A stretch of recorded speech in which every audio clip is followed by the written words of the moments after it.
So as he became the president of this club, he thought he needs to be more calm. And he started to meditate if he can on Sundays. And he started thinking twice before he's reacting to any situations. So if you're wondering how this club is moving or running so smoothly, it's all because of him. All the credit goes to him and also VPE.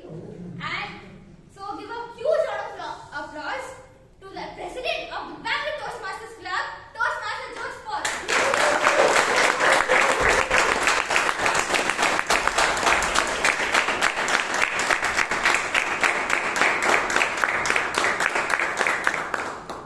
Thank you, Shreya. I mean, it's wonderful hearing all that, but I need to calm down a bit. I think you just raised me up there. So, thank you very much for that wonderful introduction. Dear Toastmasters and guests, good evening and a very warm welcome. Good evening. I call to order meeting number 1445.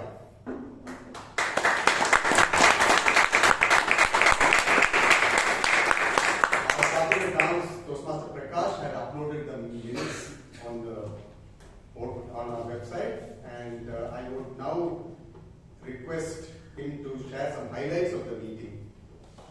And let's withhold our applause till the minutes is passed. Toastmaster Prakash. So just a correction, I'm Secretary Prakash Anand. So, good evening to all. Good evening. Last meeting number 1444, held on 30th August 2024. There were 15 guests and 21 members present during the meeting. The theme of the meeting was Broken Crayons, Still Color. Word of the day, embellish, meaning make X more attractive by adding Y. So example, embellish X with Y, or embellish stories with anecdotes. So that was the word of the day. With speech title, The Unexpected Journey, Toastmaster Srinivas V won the Best Speaker Award. The Best Table Topic Speaker went to a guest, Toastmaster Rajdeep. So guests, be on your toes, you may be called for a table topic. The Best Role Taker went to Toastmaster Nana Alex. The Best Evaluator went to TTM Vijay Anand. The Best Tag Team Player was the grammarian for the day, Toastmaster Aranha. Wishing the best to all the speakers on stage today. To know more, visit our YouTube channel, Bangalore Toastmasters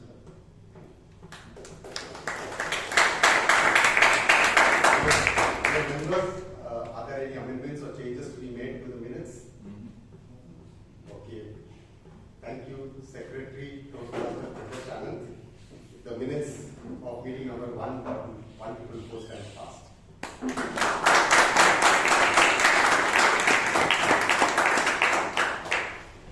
I see a lot of guests today. Can all the guests please rise? Wow, it's so wonderful to see all of you, and especially when it's a long weekend. I think I'm sure that you would have a very enriching weekend and a Friday. So thank you all for coming. I'm sure you'll have a great time today. Please take your seats.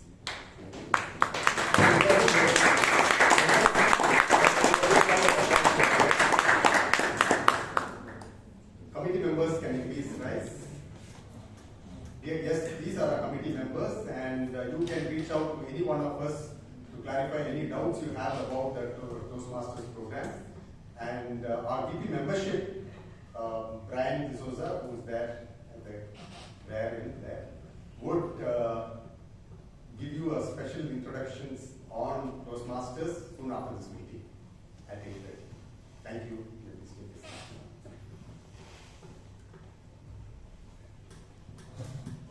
The first thought that comes to our mind when we think of doing some challenging thing is climbing a mountain and reaching its peak or summit. Scaling a mountain always gives a feeling of conquering something formidable. Representing our fears, our obstacles and self-doubt.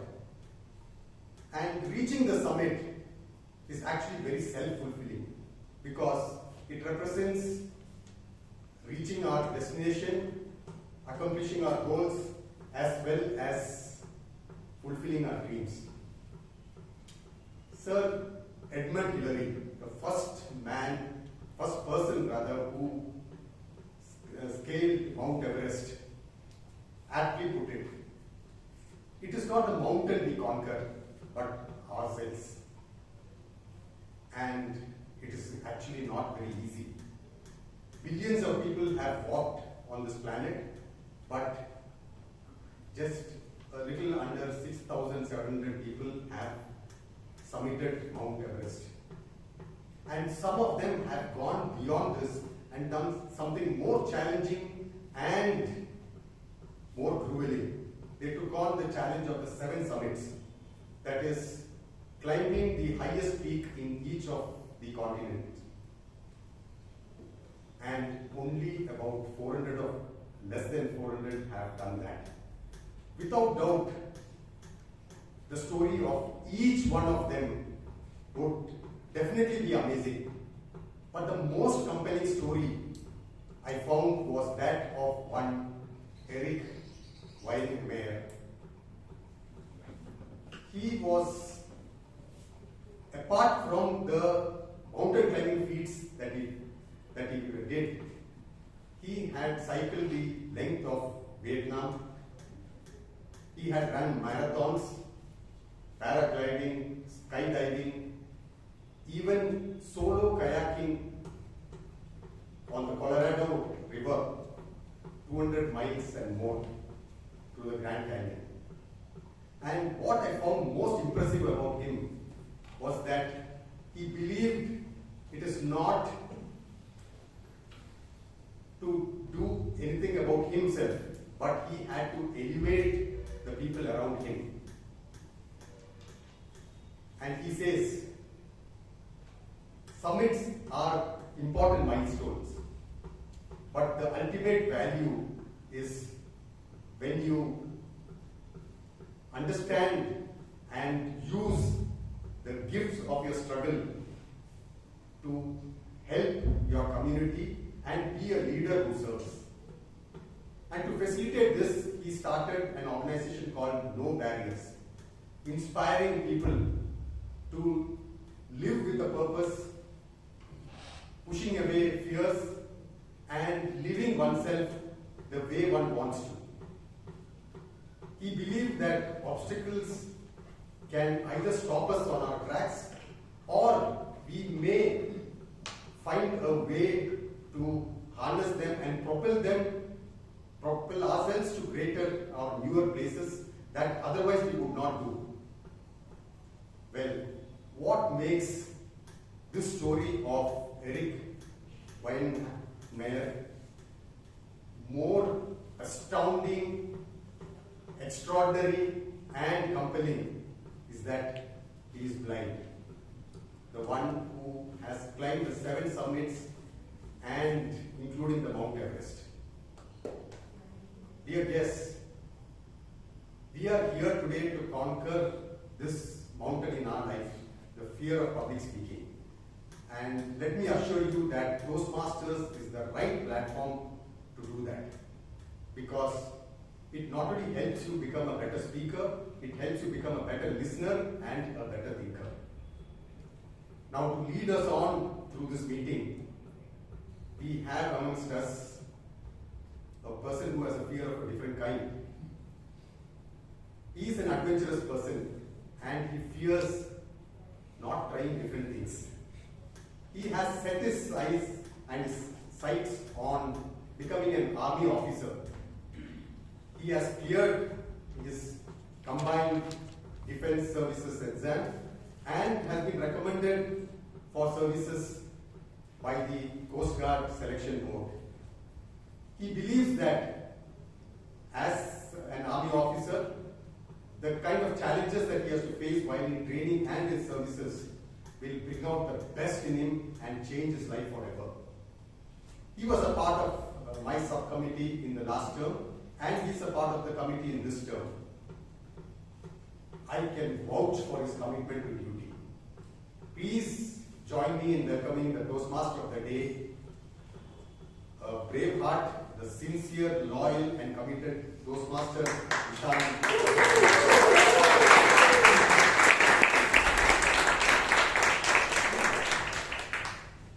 Thank you, Mr. President, for such a wonderful introduction. Good evening, Toastmasters and dear guests. Good evening. How's the energy today? Hi. That's wonderful. But let's kick it up a notch. Let's have a claps competition for 5 seconds. I will be both timer and judge. Whoever wins may win an iPhone. The challenge starts now. 5, 4, 3, 2, 1. That's it. How's the energy now? Good. Hi. How is the energy lesser now? No big deal. Again, how is the energy now? Hi. Wonderful. Coming to that point, it's the darnest thing. All of you performed equally well, so no one wins. Okay.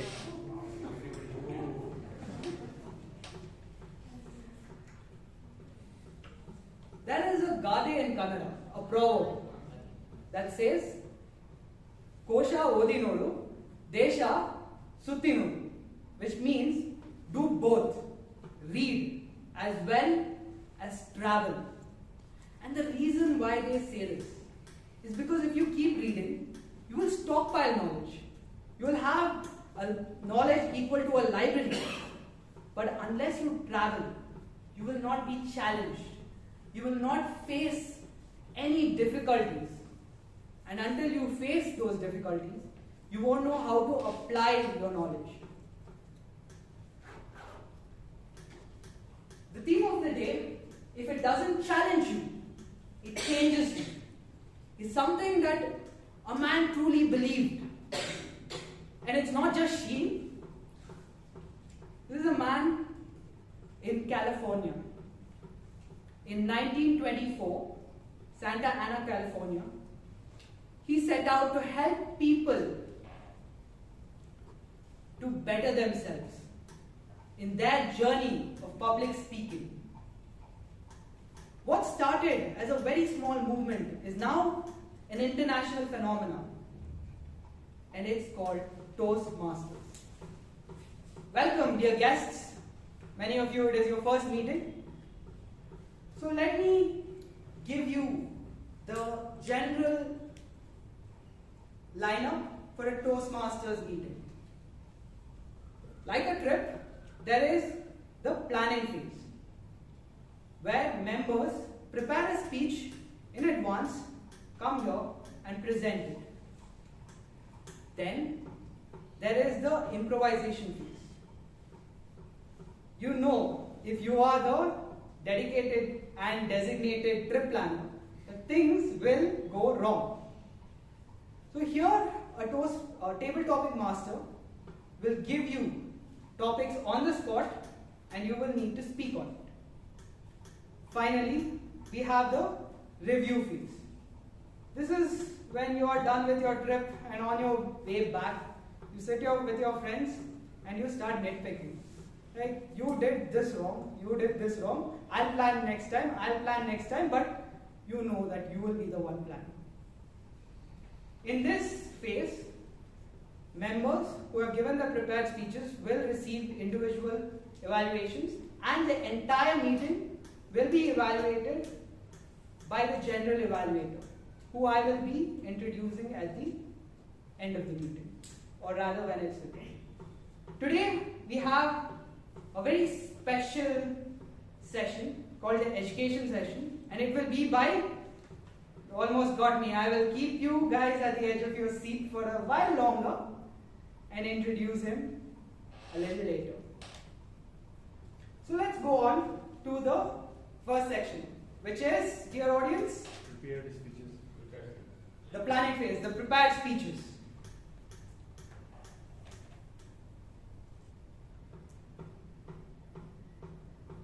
So, before I call upon the first speaker, let me call upon the evaluator for the first speech.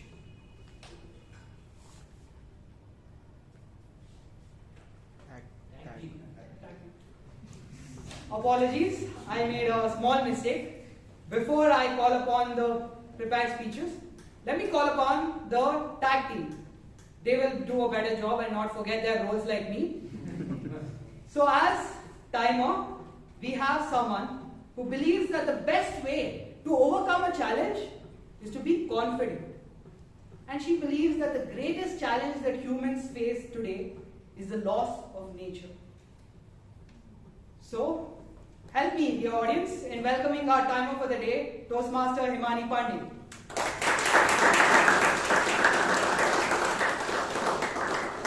As a timer, my role is to time the entire meeting. For today's meeting, the speeches are 5 to 7 minutes in duration. At 5 minutes, I'll be holding the green card, at 6 the yellow, and at 7 minutes the red card. Table topic speeches are from 1 to 2 minutes. At 1 minute, I'll hold the green card, and half minute yellow, and 2 red card. At the end of the meeting, I'll give my report to the general assembly. Thank you, Toastmaster Himani. What I tell you, you won't forget like me.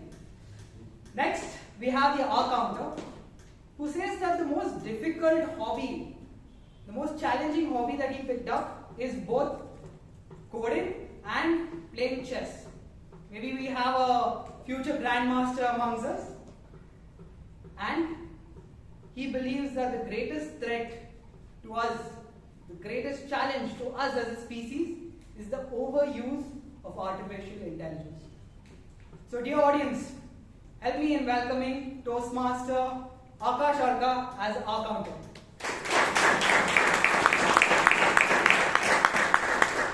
Good evening, Toastmasters and dear guests. Good evening. As the accounter for the day, I will be listening very carefully for the use of vocal pauses and crutch words such as you know, and repetitive words or phrases.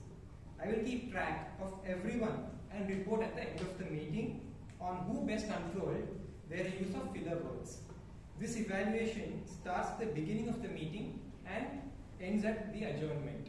Let us all regenerate our communication skills by avoiding the use of filler words. Thank you. Next, as grammarian, we have someone who says that the most challenging hobby that they picked up was being a guitarist. And he believes that the greatest challenge that is posed to us as a species is our health.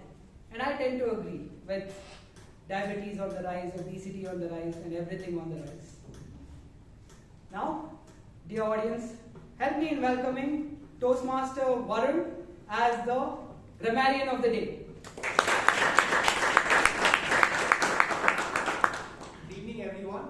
Good evening. They say grammar is similar to mental workout. If it doesn't change you, it means that it changes you if it doesn't present challenges. But be rest assured, I promise I won't make you perform any grammar push-ups.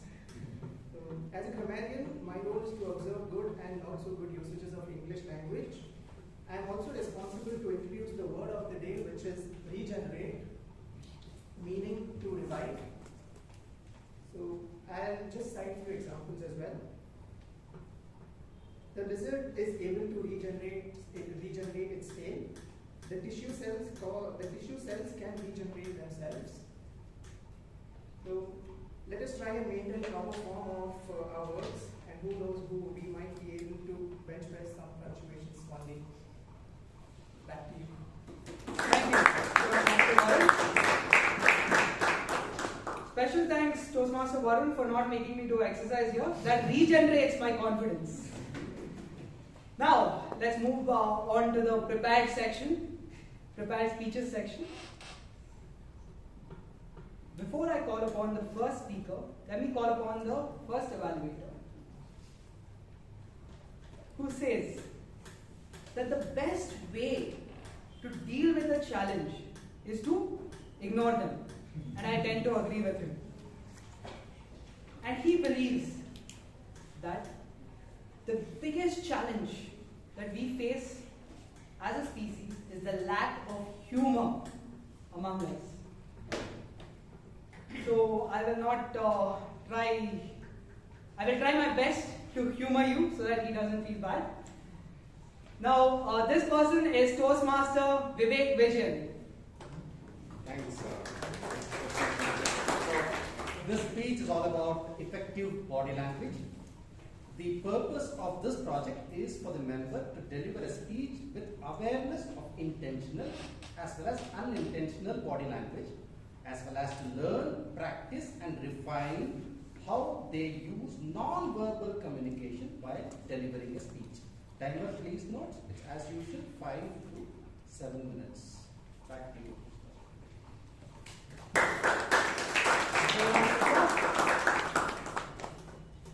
Now the first speaker, when I asked him, what was the greatest challenge for you? He said that when he went to his 11th grade, he had a difficulty adjusting because he went from Malayalam medium to English medium, and the first 90 days were daunting. He believes that the best way to overcome a challenge is just to face it head on. With the speech title, The Values. Dear audience, help me in welcoming the first speaker, Toastmaster Sheeb Kumar.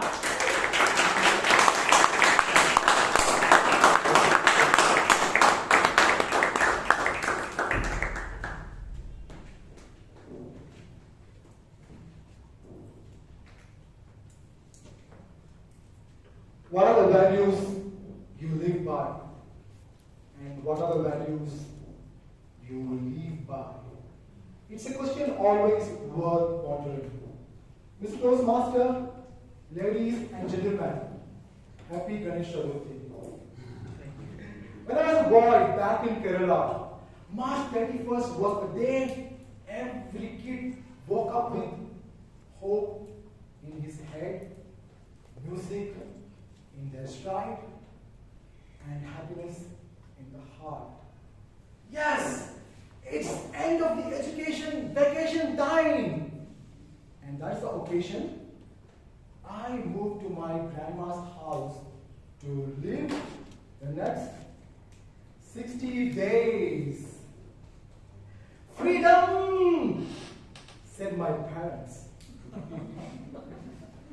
I'm joking. They were way more excited than that.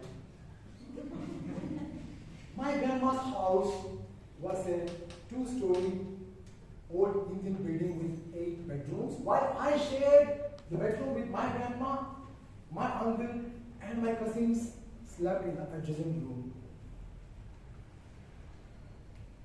A lady, frail as a flower, feeble as a feather. But at 80, my grandma was a vibrant, valiant, vintage woman. She was the end of every argument in our family. She was the beginning of many arguments in our family. At dinner table, oh boy, she was so loud. She would make slurping, burping, gulping sounds, occasionally crossing her fingers into her mouth to dislodge the dangers onto the plate. Grandma, her drama, it freaked my fellow mates out. She had a superpower. She could sing and brush her teeth at the same time. And you? Back in the bedroom is where she took the center stage. She had always nice things to say. She was better than the TV. And at bedtime, she would take me on a ride with stories to faraway fairy lands where everything was bright and beautiful. And at night, she snored like a bear. It often began with the flamingo slowly progressing into a crescendo. And at times, it would stop. That's when I get up from my bed in pitch darkness and wonder, as she just died?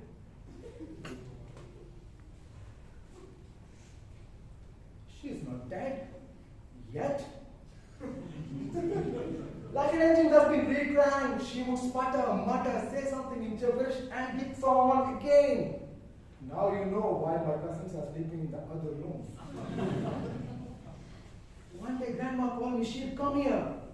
I want to tell you something that you would never tell anybody else. Sheeb, I've been watching you. I think you are special. You can achieve anything you want to. The sky is your limit. For a moment, I was disappointed because I wanted to be an astronaut. Sheeb, promise me that you will not tell anybody. And promise me that, like your grandpa, you will never drink alcohol or smoke cigarettes. I was just 12 years old and without blinking an eye, I said, I promise, Grandma. Grandma, can I look at the girls? You are like your grandfather. I didn't tell her because I didn't have the guts to say that. Grandma, the years passed and Grandma passed away. And I passed out of the college and now a young man working in a company. And our family was a well-knit unit. And one of those get-togethers, my cousins Sugit and Manoj called me to the nearest woods. I looked at them. They were carrying a carton. Booze. Beer. Sheeb, let's have some fun. This is beer for you. No. I'm not having any beer. Come on, man. We've been together in this. It will regenerate you. It's only 7% alcohol. Even the cookies you eat has got alcohol. I'm not having any beer. You guys can have. Looking at my plight, Sugit and Manoj looked at each other and burst out into laughter. I can hear Sugit saying, Sheeb, I hope you are not hung up with the promise you had with Grandma. Promise? What? What promise? With every grandchild, Grandma made a promise not to drink alcohol. All these years, I believed that I was the special grandchild of Grandma. I felt like a kid who just discovered that Santa is not real. Like a deflated balloon, my enthusiasm gave way to dejected, disappointed. It took a while for me to get out of that depression. But then I realized that all my cousins loved my grandma. And Grandma took care of every one of us. Because we could feel that love and care when we were with her. She was an ordinary woman, but an extraordinary lady who had that uncanny lack of kindness, love, and respect. She told us that dealing with people is like digging for gold. When you dig for the gold, you don't look at the dirt. You only look for the gold. She unearthed the gold in us. People don't care how much you know until they know how much you care. So set out your priorities, set out your values, because your values determine what more you want, and that makes you what kind of a person you want to become. I want to ask you now, what are the values you live by? And what are the values you live by? Mr. Toastmaster.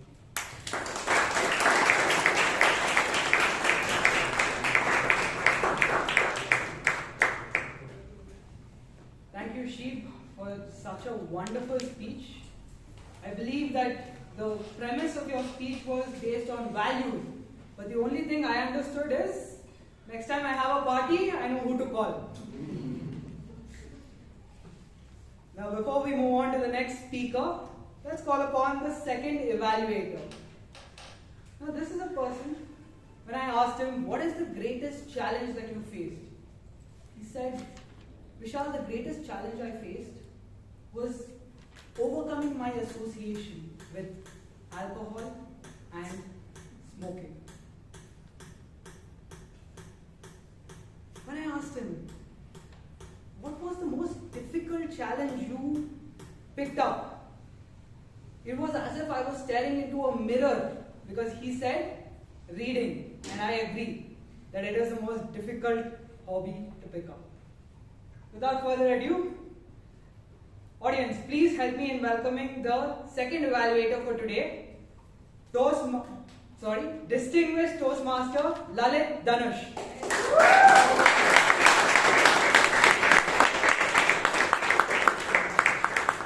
Hello everybody, good evening. The speaker today is attempting this project from the leadership manual. The purpose of this project is for the member to identify his or her primary leadership styles. The purpose of this speech is for the member to share some aspect of his primary leadership style or discuss leadership styles in general. Thank you.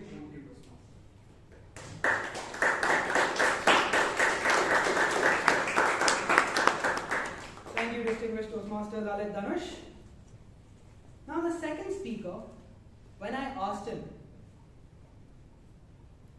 what is the greatest challenge that is faced by us as a species? Again, it was like looking into a mirror, because he said climate change. And when I asked him, how do you overcome a challenge? What is your tip for me? He said, Vishal, calm down. Just stop being so anxious and you will easily overcome it.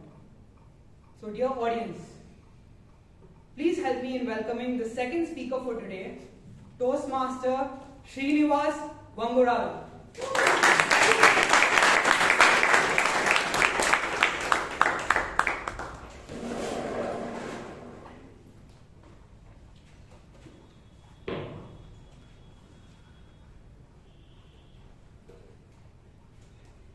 Former CEO of General Electric's Jack Welch once said, before you become a leader, success is all about growing yourself.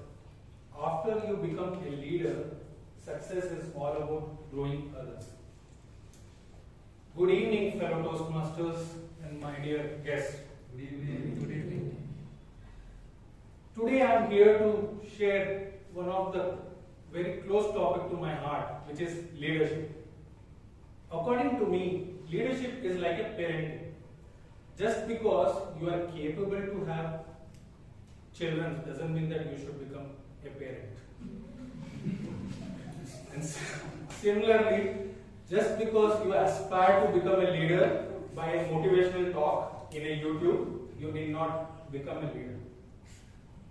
Why I say this? Because according to me, it needs a lot of sacrifices and deep commitment to the other's growth.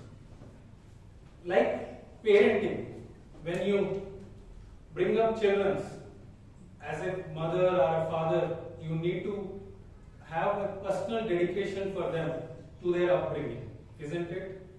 Yes. Similarly, a leader also has to do. So, just while asking about this to my mom in my personal life, she also had a lot of sacrifices while I was upbringing. Due to family, she had to leave her job. And when we achieve something as a children, like after 10-15 years, when you join a good job, whom does this credit goes to? Of course, the child. He got into IITs, right? Is it not unfair? Someone has sacrificed and someone is getting credit. So how?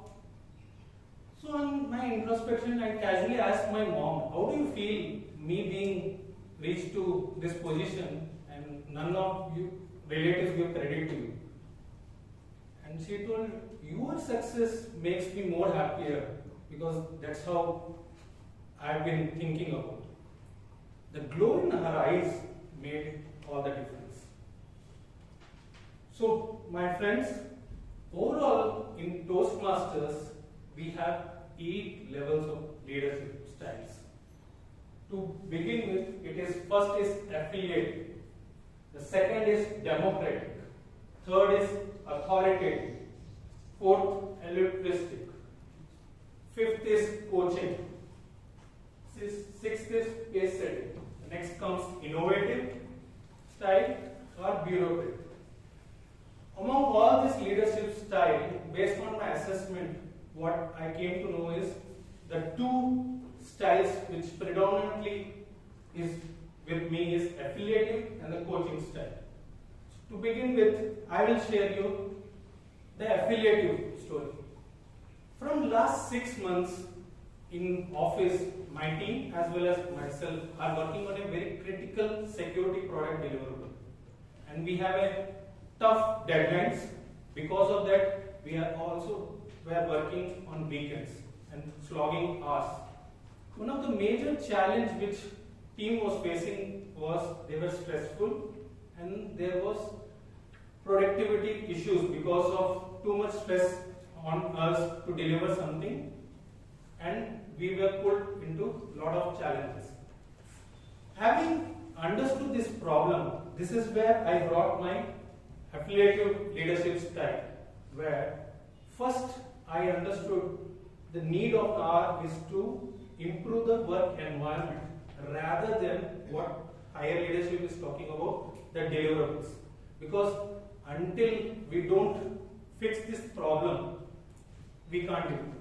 So to understand, the second step which I took in this one is listening and empathizing with my team. That is very much important in a stressful environment. Like for example, I used to have a weekly connect where I used to interact with my team and listen to all their concerns and bring those concerns to the top leadership level and get the blockers removed for my team. That really helped the team to discover the best camaraderie, and they understood there is someone who can take care of us in this tough time, and this made a significant difference in the outcome. We successfully went live last month after 6 months of hard work on 19th August 2024, and morale of the team was top notch. Now let me come on the second style, which is coaching.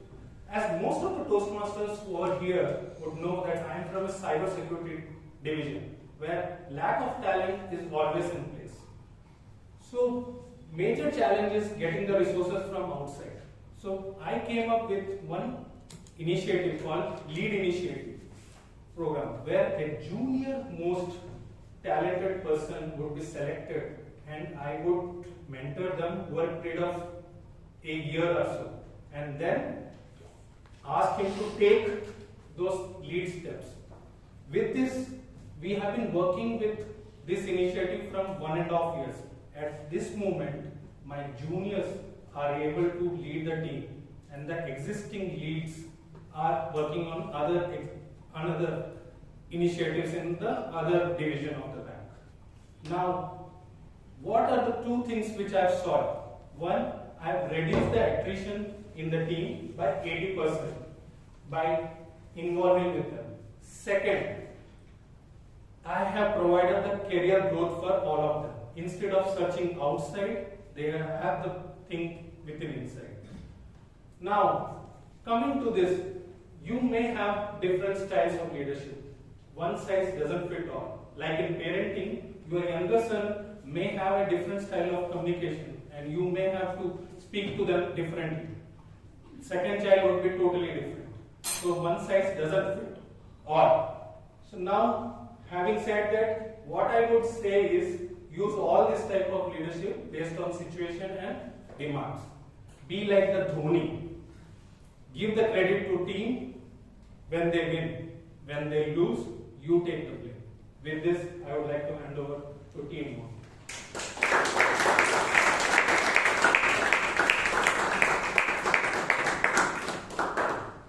Thank you, Toastmaster Srinivas, for giving us the essence of leadership. Now we come to the special segment, the education session. I'm sure a lot of you are wondering who is going to take this session. Before that, let me tell you about his answers to my question. When I asked him,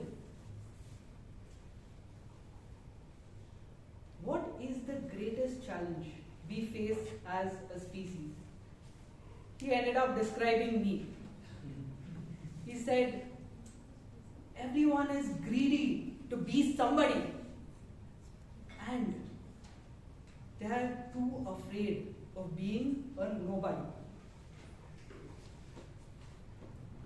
This person is a former district table topics and evaluation contest champion, and he is going to come here and speak about how to ace your table topics.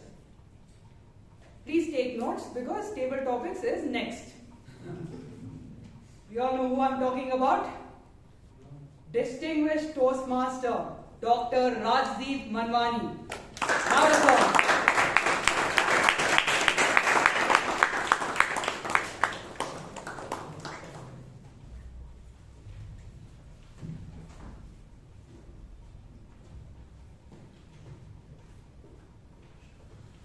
After listening to Joe's call, Eric Weinmeier climbed 7 summits. I couldn't climb this podium on my own. So a little awkward. But anyway, thank you so much, Vishal, for that wonderful introduction. And my mentor, Vijay, is sitting here, and he used to tell me, Rajdeep, I had done this before. I used to say I don't deserve the praise and all. He told, don't ever tell that in front of the audience, because after you speak, they find out anyway. So you don't have to do that. I've done this session so many times, but I keep getting requests to do this session again and again. So you all will have to bear with me for the sake of repetition. Anyway, there's a beautiful saying which says repetition is the mother of perfection. So let's start off this session by understanding impromptu speaking is thinking on your feet. So whenever you're given a topic and when you're asked to speak on the feet, and if you're able to think on that particular point of time and give a reply or give a suitable situation where you can actually speak at that particular point of time, that can work wonders. So you should never underestimate the importance of table topics. I remember a student of mine who had got into IIM for her final interview, Rekha, and she told me that she was the last candidate over there on that particular day, and it was nearing 7:30. So when she went into the interview room, the panel of interviewers asked her, "We are also tired, you are also tired. So we give you 2 options. Either you can take 3 or 4 standard questions or 1 difficult question." So she said, "Sir, I'll take 1 difficult question." And immediately one of the interviewers said, "What came first, the chicken or the egg?" And she immediately said, "The chicken." And they said, "How do you know?" She said, "Sir, you asked only for 1 difficult question." And I answered that. And she got selected for that particular interview. And I think so that's the importance. When you can speak on the feet and you can think at that particular point of time. And I remember an interview of the previous IPS officer, Sangyan, and he told the interview which he had attended to get into the IPS, the interviewer asked him, "How many buckets does it take to fill the Atlantic Ocean?" And immediately he answered, "Sir, it depends on the size of the bucket." And he was selected. So you need that particular spark at that particular point of time, and might be cracking an interview, cracking something in life will always help you when you can think on your feet. Now coming to the point. For a businessman, the most important question is, where does the money come from? And for a person who comes on stage, the most important question, basic table topic when you have to think on your feet is, where do the ideas come from?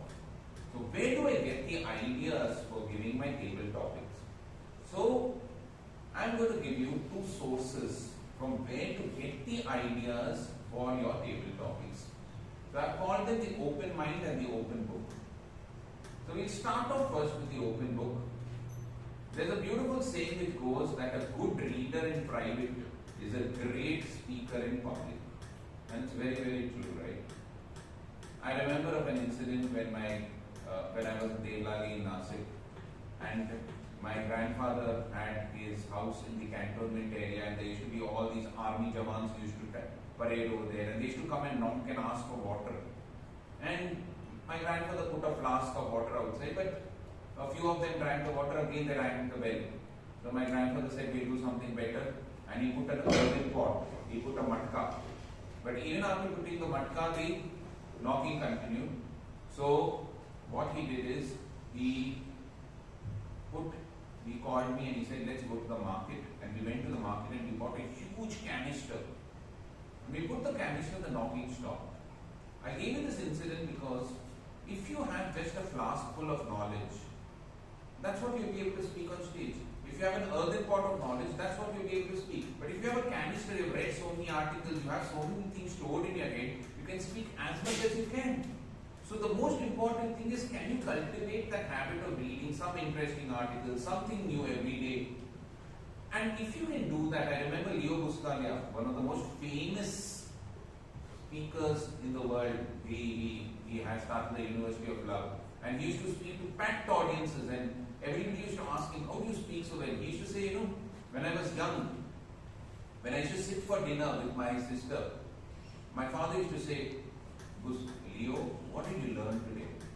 And he used to say, Dad, I don't remember nothing. So he said, oh, don't eat dinner, come, I'll show you something. We used to read some article from the encyclopedia or learn a new word of English, and then he used to allow us to eat our dinner. And I used to get so angry, I used to ask my friends, what's wrong? He's telling us to do this. Do your parents do that? They used to say no. But today, when I can speak to packed audiences, thousands of people sitting in a stadium, the only thing which comes to my mind is, my father made me learn something new every day. Even when I go after the speech and I'm sitting in my room, in my hotel room, and I'm about to sleep, the spirit of my father will come and say, Leo, what did you learn today?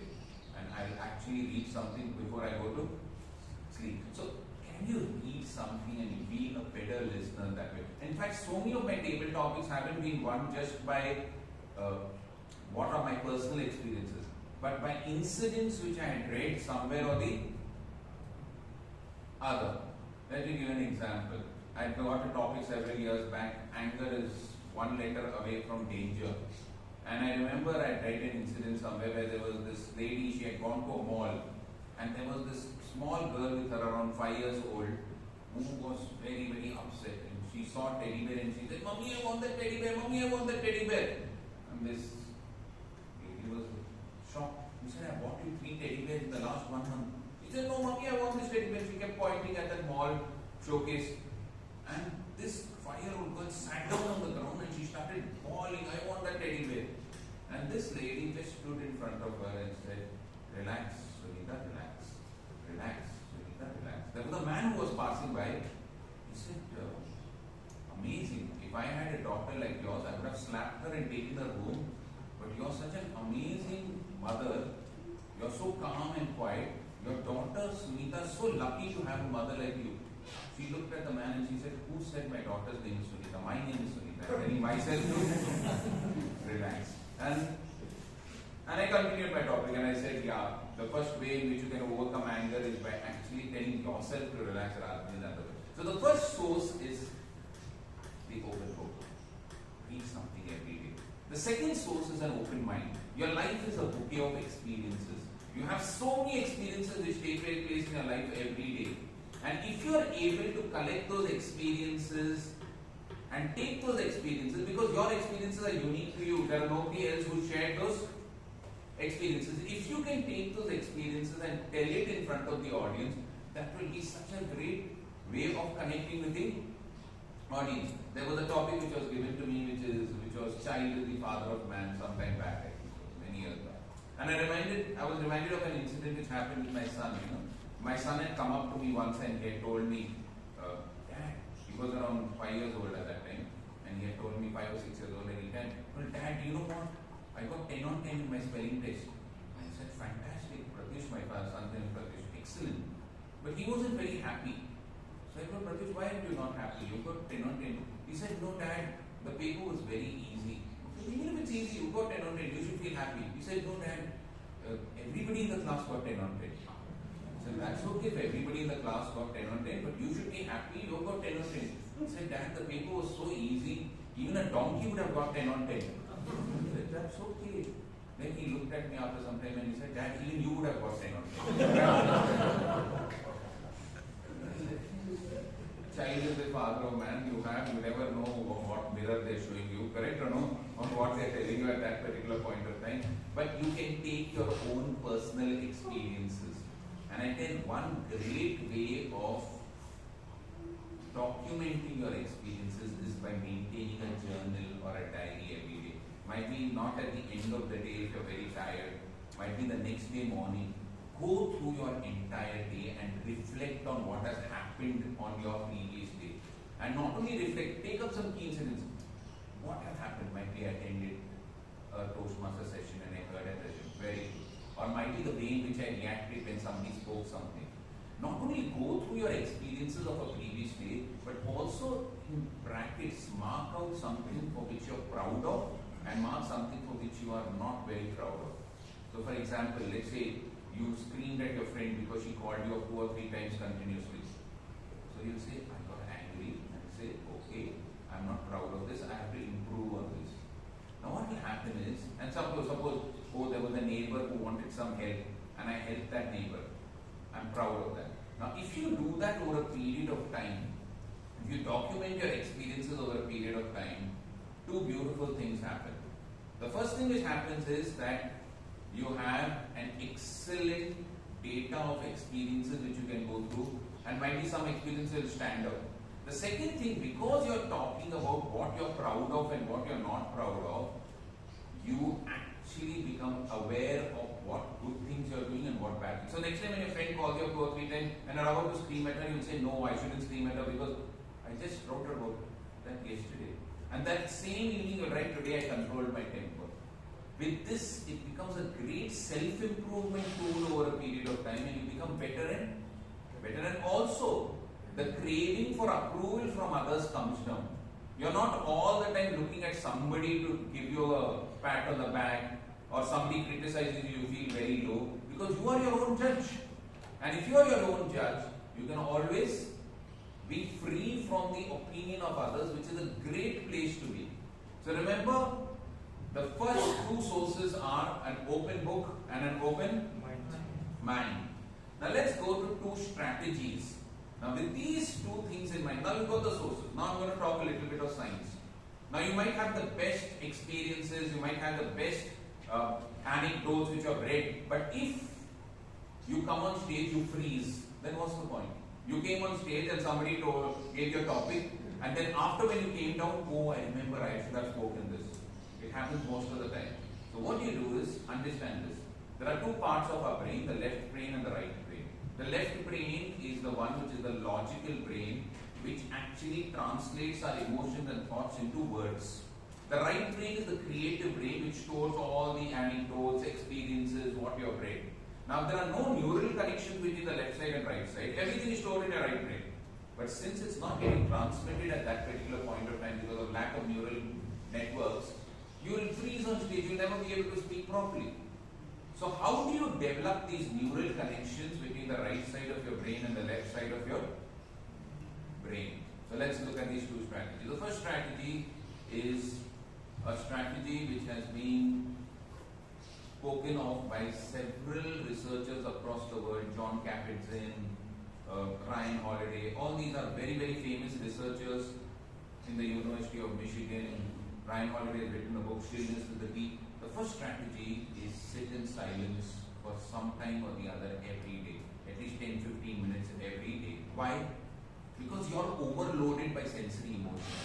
You're seeing hundreds of pictures on your mobile, you're listening to hundreds of songs, you're touching hundreds of people if you're jostling around, you're smelling so many tunes. And if then your senses are overloaded, there's no time for neural connections to be born from the right side to the left side. So the best way to reduce that sensory overload is just stop. Sit in nature for 10-15 minutes, look at some tree, look at the grass, just don't do anything for 15-20 minutes every day.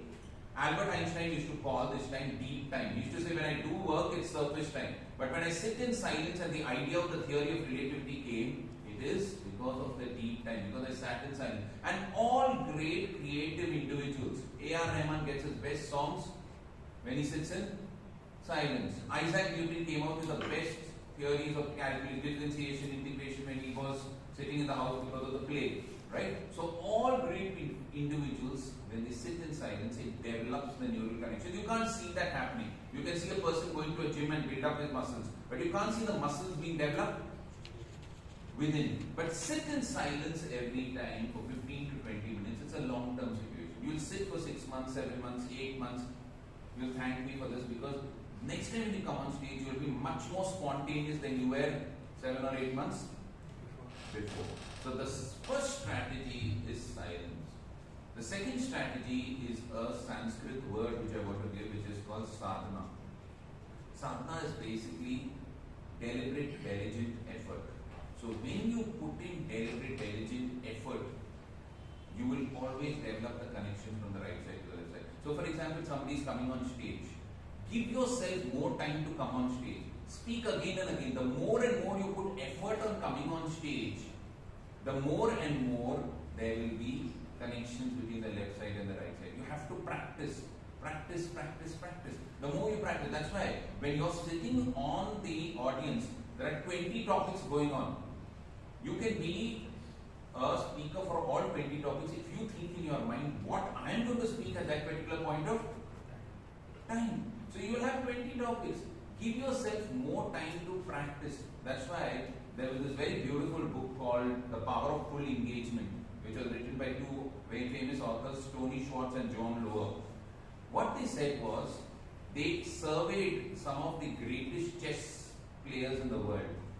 Chess masters, people who can defeat 10 professional chess players one after the other, and chess grandmasters who could defeat 10 chess masters simultaneously.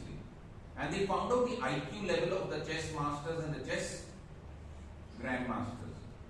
They found that the IQ, the new normal IQ is 90 to 110. So they found that chess masters had an IQ level of around 119, 120, 123, 124, like that. So they thought the chess grandmasters who can beat 10 chess masters simultaneously will have an IQ much more, 130, 135. But when they found the IQ, it was almost the same, 124, 120, 123. Then they said there's something wrong. So they went through the daily routine of the chess masters and the chess grandmasters, and they found that while a chess master practiced 8 to 10 hours a day, a chess grandmaster practiced for 15 to 16 hours every day. He's thinking of chess while he's sleeping, eating, having his lunch, anything he's thinking of chess, and that's what makes them 10 times much better than even having the same IQ. I remember my friend Aaron Watson, when we had gone to Sri Lanka, and he was taking part in the international speech contest. He woke me up at 2:30 in the night and he said, I want to practice Rajdeep. I was taking part in the finals of the table topics at that particular point of time.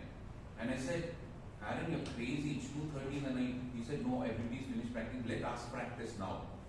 And I said, it's 2:30, it's too late. And he told me something which has stuck to my mind even till today. He said, Rajdeep, I can be outspoken tomorrow, but I don't want to be out-practiced. I can be outspoken tomorrow, but I don't want to be out-practiced. Somebody can speak better than me tomorrow, but it shouldn't be that because of my lack of practice that person won. Okay, so these are the two basic strategies, sadhana and silence. And the last thing which I want to tell is the two structures. First structure, when you're actually coming on table topics and they give you a table topic, never think in sentences, think in words. So suppose they give you a topic, love is blind but marriage is an eye-opener. What do? You don't think the whole sentence and go. Think of 2 or 3 words which come into your mind. Marriage, love, okay, and then speak on that. If somebody gives you Bangalore is a city of traffic, think of traffic and think about it. Because if you think of the whole sentence, you might get messed up in your mind. Think of key words which come over there and think of that. And the second structure which I would like to give you is define, describe and illustrate. Whenever a topic is given to you, define the topic, what it is on, describe it. what you will go through it, and then illustrate it. For example, let's say a topic is given to you waste causes waste. So then define what is waste, hurrying up. Then describe it, how it causes waste, and then give a personal example. I was going very quick to my college one day, I forgot to take my ID card, then my whole day I missed my attendance, this happened, that happened, and then give the entire illustration. So always define, describe and illustrate, and that will actually add to your impromptu speaking. So finally, let me wind up. What are the two basic sources to get your impromptu speaking? An open book and an open mind. What are the two strategies? Silence and correct? Or silence and practice, correct? And what are the two structures which you can think? There are many structures, but the most important thing is always think in words, don't think in sentences. And always try and define, describe and illustrate what you have to say. Thank you so much. It's been a pleasure speaking to you.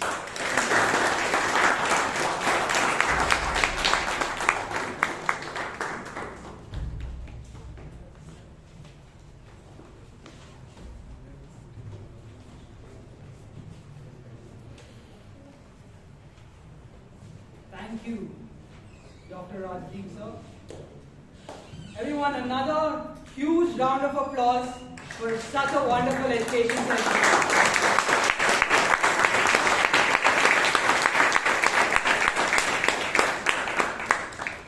I hope you guys had your book open and your mind open, because next it is time to apply what you have learned. But before that, to help you guys regenerate your energy and assimilate this knowledge, we will have a 5-minute networking break. Audience, the washrooms are to the right and you have to go around, you'll find it. We'll meet again in 5 minutes. Regenerate your energy, Rebellion. Wonderful, wonderful. Now it's time to apply whatever you have learned in the education session. The person who will be taking us through the table topic session told me that the greatest challenge she faced was her CA exam. And the way she got through it was with the constant support and help of her parents. So anyone who is writing the CA exam, if you want support, ask your parents, I suppose.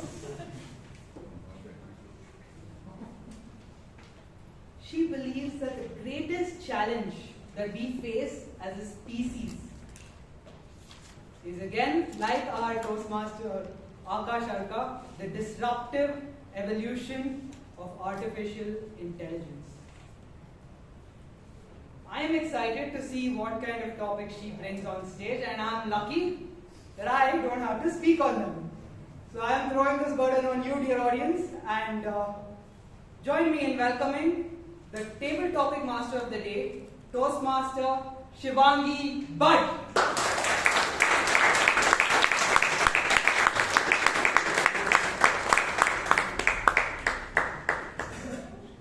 Thank you, Vishal, for the introduction. Good evening to all the Toastmasters and the guests. Good evening. In a short time, we're going to begin the most awaited session of the meeting, the table topic session.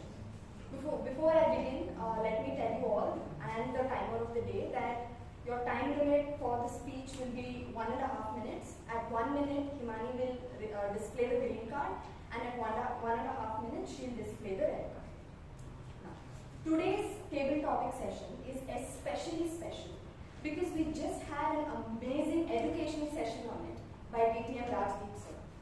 He gave us so many tips and ideas that is just the bounds that you need to buckle up and take on the challenge of speaking unprepared. I personally believe that the most difficult part of being a table topic speaker is not the topic or the speaking itself. It is the fear of something that chokes and breaks the bridge between your thoughts and words. What is this fear? The fear of judgment. As the table topics master, it is my duty to assure, reassure, reassure all the speakers who will come on stage that nobody in this room is going to judge you. This is a no judgment zone. So calm your nerves, sit up straight, and get ready to take the challenge that can change your impromptu speaking skills. Topic 1. Suppose you could time travel to a historical event that was a big challenge at that time. What would it be? Suppose you could time travel to a historical event that was a big challenge at that time. What would it be? Toastmaster Alan.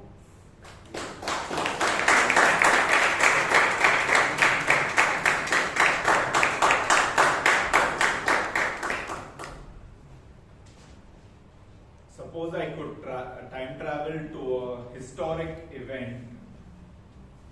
I would time travel to a time, I remember it distinctly.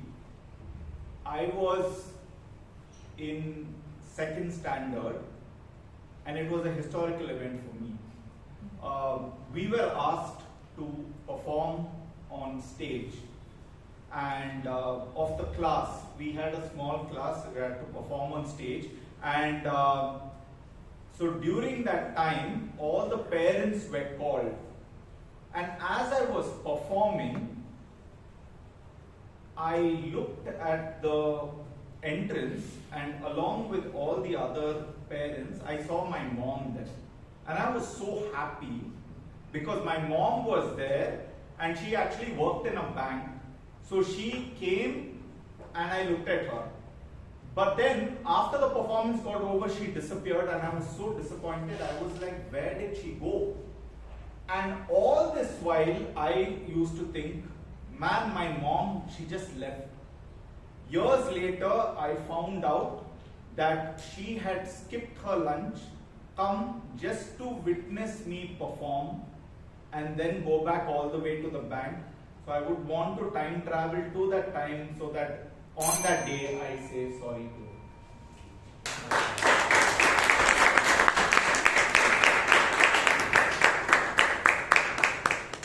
Toastmaster Alan, no doubt our parents are our biggest supporters and cheerleaders. Topic 2. Talk about someone you admire a lot because of the challenges they overcame in their life. Talk about someone you admire a lot because of the challenges they overcame in their life. Toastmaster Shetty.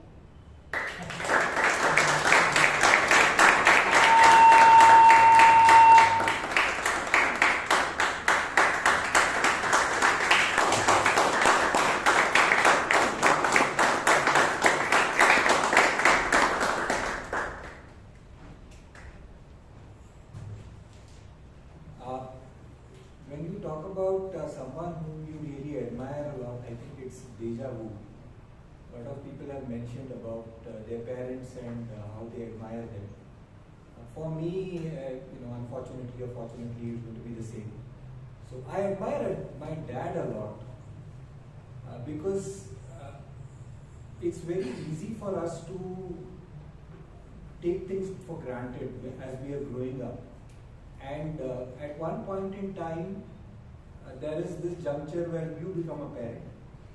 And then years down the line, you realize that what seemed so smooth, what seemed like each and every day, each and every month and year that was going on, was actually a daily struggle which our parents go through. And they actually make the days count instead of counting the days. And if I had a comfortable life with the limited education which my dad had, I call it limited, though he did have a good education. But with that, if he's managed whatever he did, I think that is something which, as each day passes, one realizes, and one needs to at some point in time be grateful. And deja vu is nothing for the sacrifices that our parents make for us.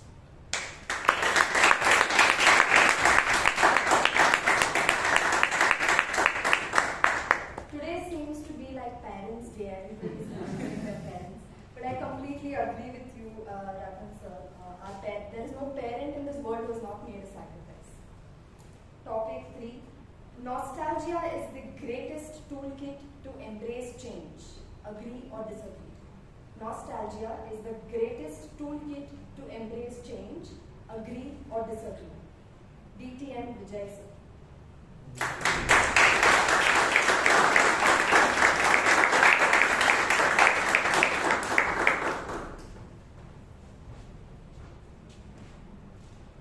As a kid, as a teenager, even in my young 20s, very nervous, shy, and introvert.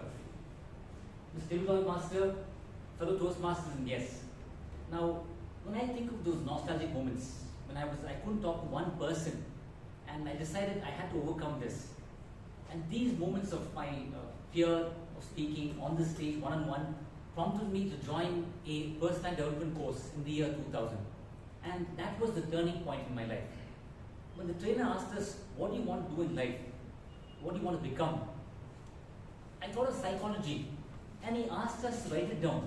And believe me, I couldn't even spell psychology. It's very funny, right? It's P-S-Y, correct, Varun? And I was wondering whether you pronounce it psychology or psychology.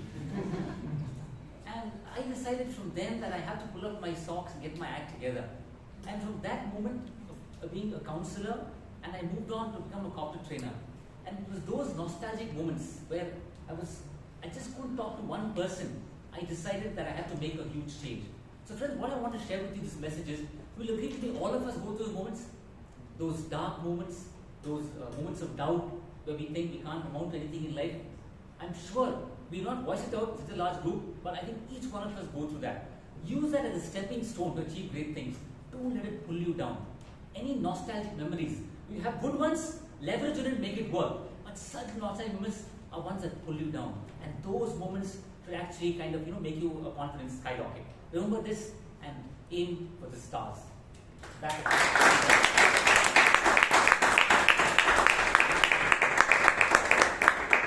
Nostalgia can make you emotional, but Vijay sir also told us that it can give you strength. Next topic. What, according to you, is the most difficult part of growing up, and how are you coping with it? What, according to you, is the most difficult part of growing up, and how are you coping with it? Toastmaster Bryan.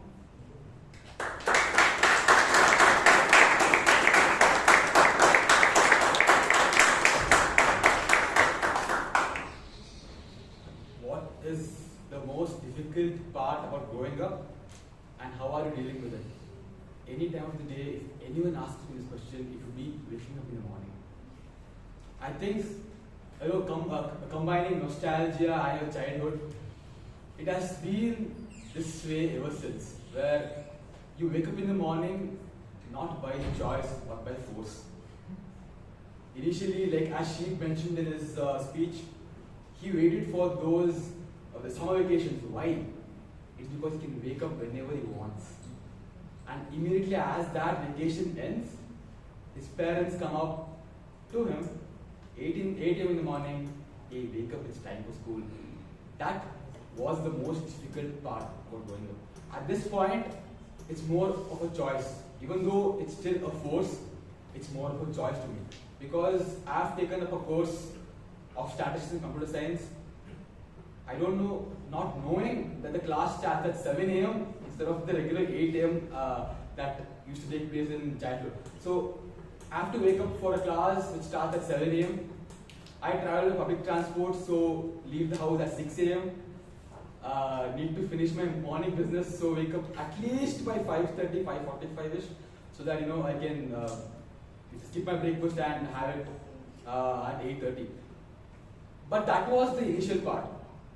When during semester 1, semester 2. In my semester 5, I've taken it upon myself to wake up way earlier than 5:30 and do some reading and listen to podcasts.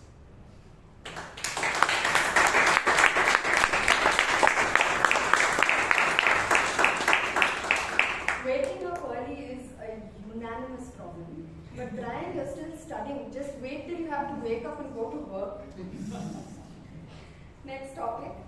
What is the one thing that you know you need to change in your life but find it too difficult? What is the one thing that you know you need to change in your life but find it too difficult?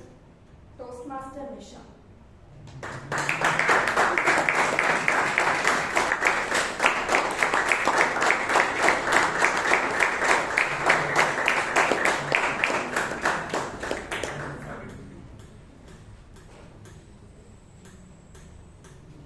The most difficult thing I find to change myself is sleeping early and waking up early, which I'm really struggling. I want to really get up in the morning and follow my routine right from like 4:35, which is actually getting very difficult.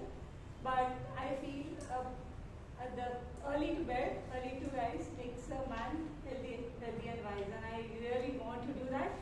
Apart from that, many difficult things are always, we face many difficult things, especially nowadays when day-to-day life, catching up with technology, especially when children are apart. We are not really abreast with technological changes, but we struggle, and we should have a never give up attitude, and we are towards it. But the most difficult part is, of course, waking up, which I'm working on. I'll be triumphant one day. Thank you.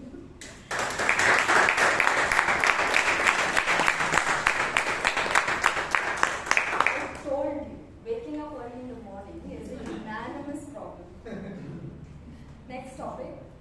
The greater the obstacle, the more glory in overcoming it. The greater the obstacle, the more glory in overcoming it. Toastmaster Puneeth.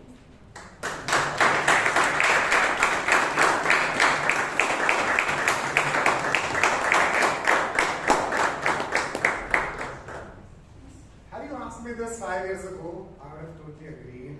The greater the obstacle, the higher the glory. But having burnt my fingers, having got enough slaps from the market, having fallen flat on my face, I realized it's easier to do things that are not so hard. In fact, now I optimize. I remember telling somebody who wanted me to have a partner in his business this week, saying, listen, it's too tough a business. I want an easier business to get into. Because life itself is so hard. Life itself has so many obstacles. Problems are always constant. And after all of this, I go and look for a problem, then I'm an idiot. And I genuinely tried solving the breast cancer aftercare challenge in India. And I realized I can do this, but I'll lose my house, my car, my assets, and I'll still not be able to make a dent. And so I disagree that the bigger the obstacle, the bigger the glory, because life itself has so many obstacles. And I think if you can take care of them in the best way you can, you already have had a glorious life. Yes, every now and then you're going to find somebody that is able to optimize just for that obstacle at the expense of everything else. And I understand that the society celebrates them, but you would not want to live with that kind of person. Because they are optimized for that one obstacle at the price of everything else. And that's not a wholesome way to live. So I would instead urge you all to look at your own obstacles as micro, mini or mega in your own life and handle them, and you will still have a glorious life. Thank you, and back to you.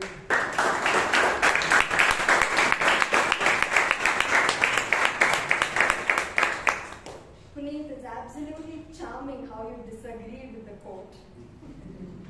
It's true, by the way. Next topic. A small change made day by day compounds to a huge change when we look back. A small change made day by day compounds to a huge change when we look back. Toastmaster Subhanshu.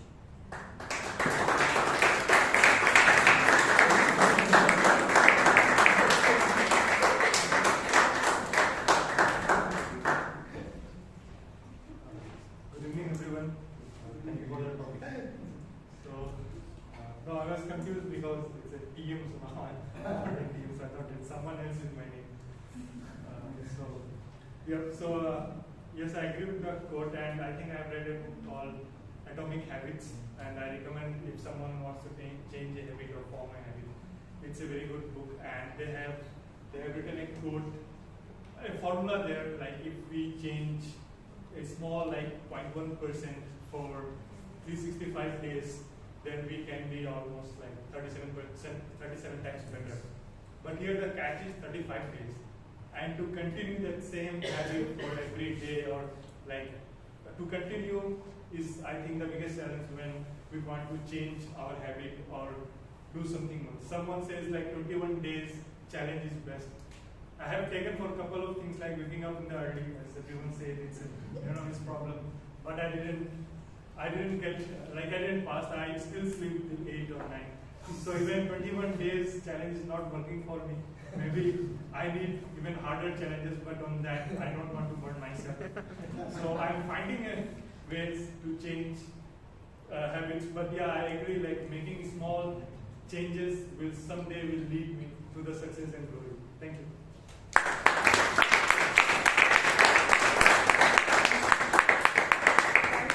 Apologize for that error I made. But I got you, man. I got you. That waking up early, I tell you, I lose at 3 days. 21 days is too much. Next topic. Imagine you could gain a superpower that will help you overcome any challenge in your life. Which one would it be? Imagine you could gain a superpower that will help you overcome any challenge in your life. Which one would it be? Guest Mr. Jacob.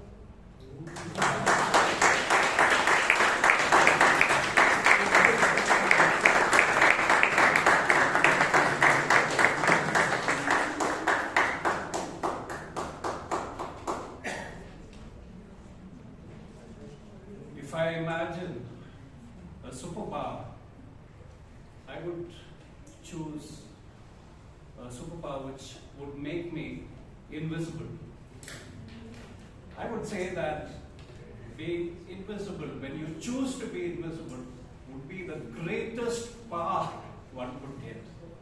I have always found myself in situations which were a little difficult, and I always wished that I could be elsewhere. So I tried to wind up these situations as quickly as possible. But as you know, it's never easy. It would be a big plus point if at these points of time you were totally invisible to the people you're confronting, to the people who are so bothersome and who are so annoying. I think, personally, being invisible at these times to specific people would be the greatest asset one could have. I've also encountered many situations where a small thing, a small argument leads to big problems, and I've always wished that I didn't react at that particular point of time. I didn't react to that particular person who was so annoying. I wish that I could have had more patience. So this would be the greatest gift, to be invisible at times.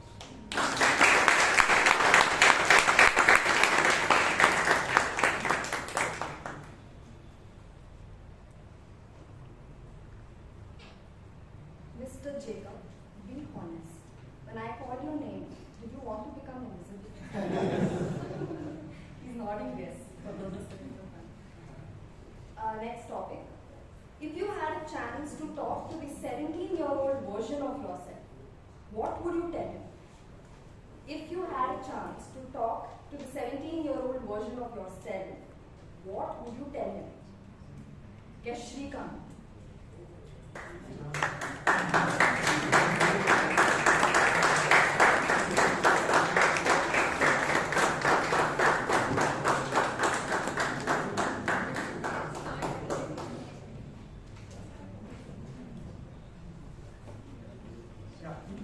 If I want to talk to myself as a 17, so definitely I'll talk about like how the way I was thinking at the time. I was so foolish, and I failed in the PUC environment. So I wasn't always dream of becoming a other things and all. So definitely I would suggest him to think better way and study hard and those things. Okay.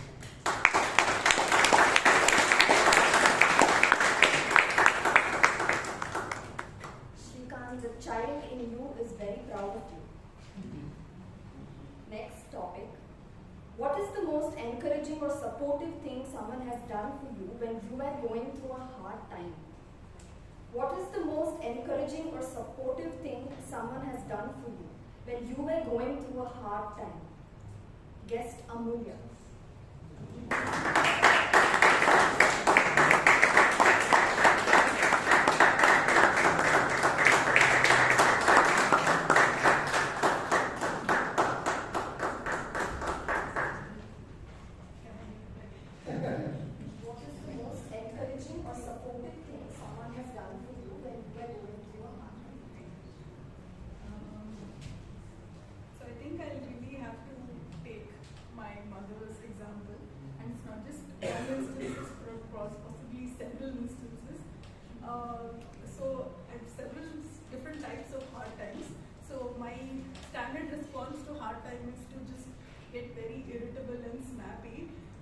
Unfortunately, she was the one who had to face the brunt of my bad behavior and reaction with no fault of her own. So I think that majorly is one person who has supported me or who has been by my side. So I think that really stands for something, that someone who can see the worst aspects of you and still be encouraging and supporting of you is, I think, a quality that has to be appreciated, and perhaps one only a parent can do and one everybody else can aspire to.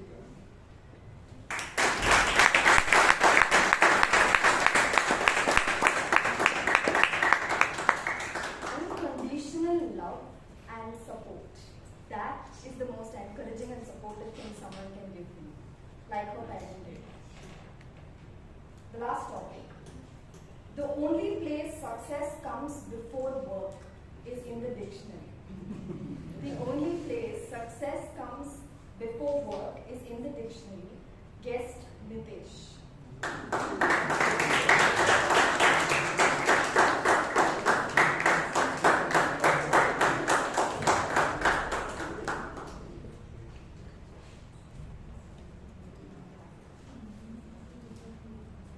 I was literally hoping that the last topic was not there.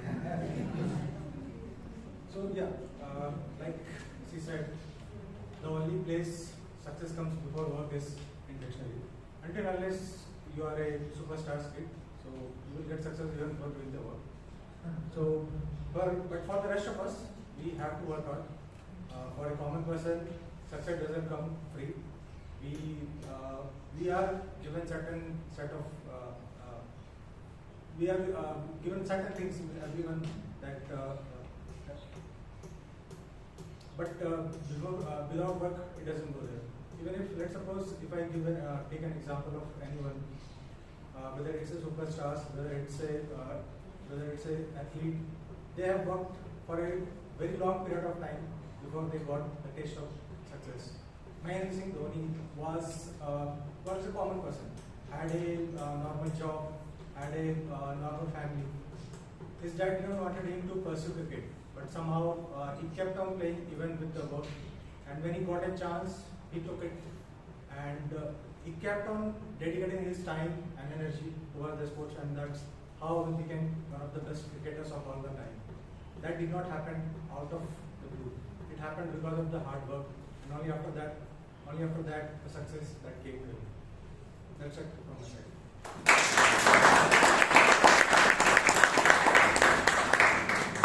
Nitesh, I know you since the Speechcrafter days, and somehow I knew you will bring up MS Dhoni in your speech. I hope the topics got everybody thinking. I want to convey appreciation to the participants in 3 categories. Number 1, Toastmaster Alan, Toastmaster Bryan, Toastmaster Shetty, and DT and Vijay sir for volunteering before today's table topics meeting itself. that they would like to participate. You took on the challenge even before I handed it to you. Second, other participants were randomly picked. I gave you a lemon. And what a wonderful lemon ice cream you all made out of it through your speeches. And third, special shout out to all the guests who took part in today's speech. You really displayed genuine courage.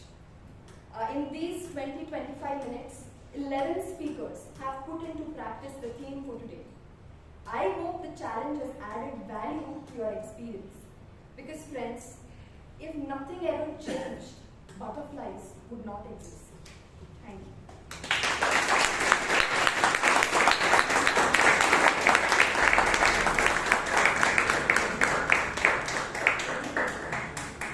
Thank you, Table Topic Master, for such wonderful topics and helping us come out of the cocoon as butterflies.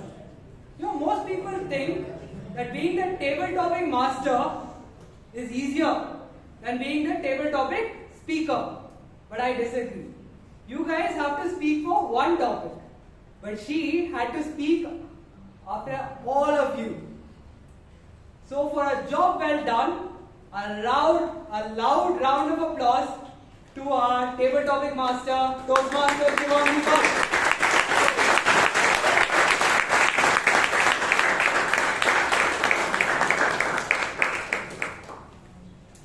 Dear audience, on a trip, it is easy and simple to follow an itinerary. But it is very difficult to swerve and improvise. What if the place you want to go is closed? What if your bookings have been cancelled? So give yourselves a loud round of applause for improvising so well and speaking with such amazing articulation. A loud round of applause to all of you.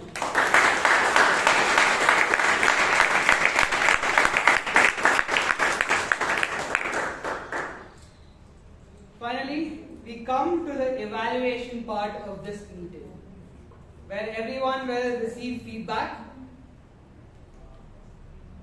The person who is going to take us through this session is called the General Evaluator, and the person who will be taking up this role for today. When I asked her, how do you face challenges? She told me, Vishal, imagine a huge Lego tower. It looks daunting, almost impossible to break down. But take it one brick at a time, and the size is just this much. And she, like our second speaker, believes that the greatest threat to us as a species is climate change. She is the most articulate person that I know. So, dear audience, please help me in welcoming our General Evaluator for the day, Toastmaster Chaitra Chandapillai, on stage.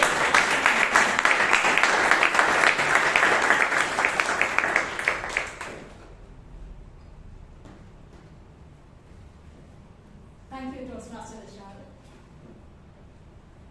Good evening, everyone. Good evening. Good evening. It's good to see such a big audience and everyone is smiling, so that's good to see. So today, we started with a smile. Our sergeant rounds started at 6:30 sharp, and she came on stage and she did something a little different. She started with a question, right? And she also brought in a little bit of humor. She made sure that everyone will come next week by saying the prize will be given next week. Then she moved on to reading talking about the rules, and she did a nice introduction of the president. Toastmaster Shreya, so one thing I really liked is the enthusiasm that you came with on stage. So keep that up. You've improved a lot, in this short period of time. If I may make a suggestion, and this is a minor point. We have a lot of guests coming in every week. It would be nice if you explain the purpose of the rules so that they get a little bit of context, right? The purpose is to make sure we all in all, you did a great job, Shreya. Can we give her a round of applause?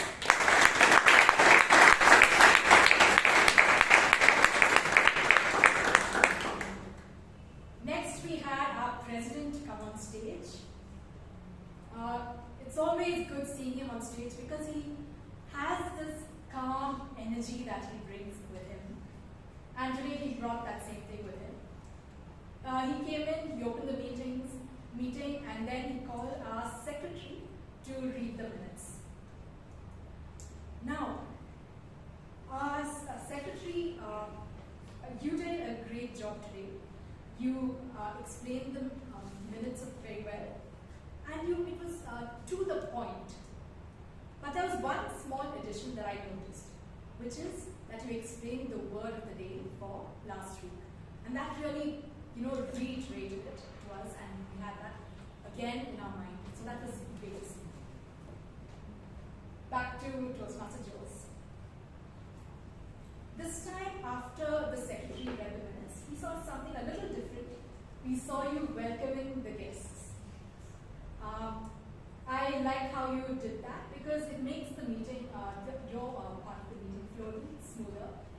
I know you have a little bit of a time constraint, but I still think that because of this, it was a lot smoother in your president's address.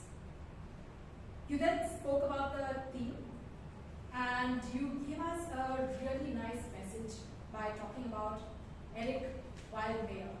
I especially liked how you told us that obstacles can either stop us or propel us. You did a great job, Toastmaster Joe's Paul, as always. Can we give him a round of applause?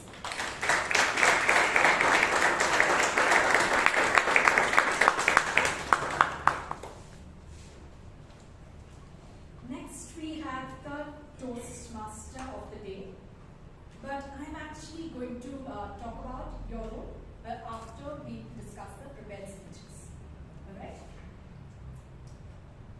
So, moving on to the prepared speeches, I would like to call the evaluator of the first speech, Toastmaster Vivek, to give us his evaluation. So, in a project which is on leadership, you are looking for aspects of leadership in the speech. In a project which has get to the point, you're looking for aspects of get to the point in the speech. But in a project on effective body language, this is where the audience should not feel like there is body language at all. Body language must just dissolve in the whole speech, and that's the measure of a good speech. So let's find out how did Sheeb score on that kind of a barometer. The body language, to begin with and to end, reinforced what is the core message of speech. If you see values, put a fist near the heart, and that really reinforced. There's one more real good aspect. One was which says that Sheeb ended by saying the values to live with and to live with, and it was not done with excessive body language, but it still reinforced. But for this body language, that particular aspect would not have really gone into our mind. That's really good. But then, did the body language completely dissolve? Because as I told you, that's the barometer of success for this project. Perhaps here and there, not. The movements across the stage was very gentle, but what I felt was not all that purposeful. It was continuous. You have to move when there is a purpose. Moving across for every sentence is slightly distracting. And then there is this thin line where public speaking ends and theatrics start. In the dialogue between two people, yourself and others, and there was a slight deviation. I felt there was a slight deviation of going into the theatrics part, which may not be required, because that did not enhance the speech, but whereas it just, there was a slight distraction. Finally, as I told you, this speech should not look like a body language speech. So did it look like a body language speech? Not at all. And did the speech appear like like body language overshadowed the content? Not at all. The content was, we really got the value things. That is all that is needed, Toastmaster Sheeb. You have definitely enhanced the speech with subtle body language, and look forward to more speeches of yours with effective body language. Back to you.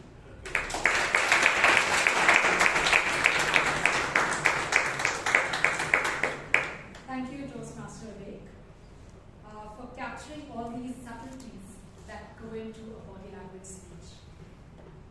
Toastmaster Sheeb, I know today's was a little bit of a last moment, role for you, but I think you did very well. Your strong point is humor, and I think your speech really made everyone sit up and enjoy listening to you.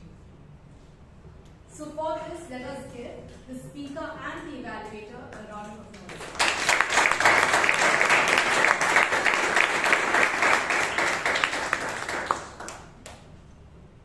Our next speaker is being evaluated by DTM Lalit. Can we have DTM Lalit?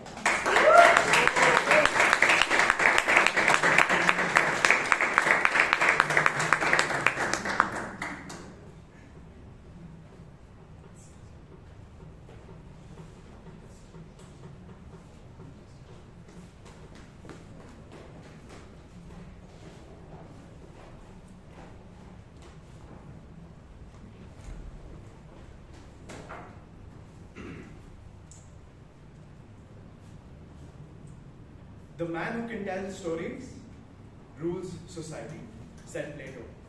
Today, Toastmaster Srinivas, you engaged us completely with your authentic stories, and for me, that was your ultimate highlight. What made these stories even better was, number one, it was real, and how do I know it? You had proof. For example, you spoke about your company, right? And you said you increased the attrition rate. Decrease the attrition. And then you also went on to mention that you had over half your employees with a specific skill set. Now, the very fact that you use a number when you say 80% is super believable, right? Facts do speak when you use numbers.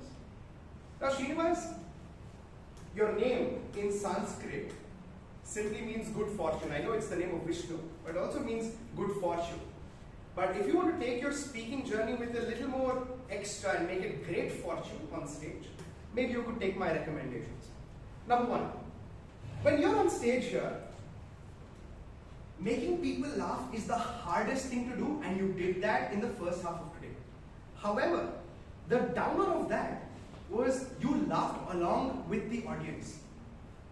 Laughter requires suspense, so you have a poker face. When they are laughing, you don't laugh. That's something that will enhance laughter even more. Number two, now when you were here, the reason I asked for the duster is you went on to say there are 8 leadership skills in Toastmasters: affiliate, democratic, authoritative, altruistic. Why are you reading everything when it's got nothing to do? You could simply say, hey, these are my 2 coaching styles, or these are my 2 leadership styles. Erase this off. Leave this much. That's all over. Right? If you're reading everything, I call it time-wasting tactics. You're buying some time out to breathe a little more. It felt like it, even if you're not doing it. And finally, the last thing that I would tell you is, when you speak, you can get a little nervous, but the best way to avoid nervousness is to probably carry a glass of water. Or if that you think is distracting to the audience, maybe take a deep breath before you come in here. All in all, Srinivas, I think you're a fantastic speaker. You enthralled us with authentic stories, you made us laugh, and most importantly, you engaged us throughout with your 3 wonderful stories. But to improvise and to take it to the next level, you might want to work on having a poker face every time you crack a joke, because making people laugh is the hardest thing to do in public speaking. And finally, don't waste time. Get to the point. I promise you, you'll be like a sharp pencil. To the point. All in all, you will go to the next level if you take my recommendations, but I already know you're right up there. Thank you so much.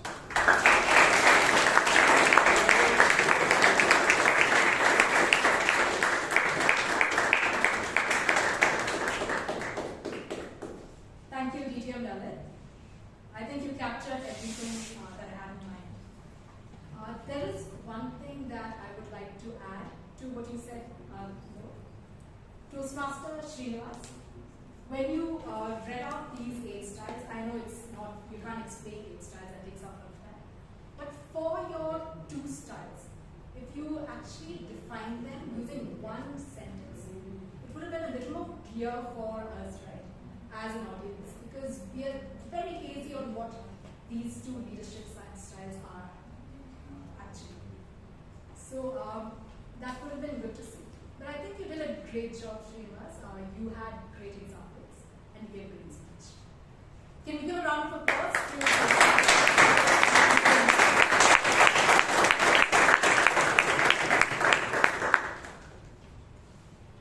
Back to our Toastmaster of the day. Toastmaster Vishal, one thing I really like about you is how you come on stage with so much energy. You're one of the people who don't need to drink coffee for coming on stage. Today you brought in that same energy and you started with something a little different, your clap competition. You also brought in that humor by talking about the iPhone prize. And that's a great thing to see in as a TMOD, right? Humor, energy, that's what you need to really kick off the meeting on a great note. Later on, you moved on to talking about the theme for today.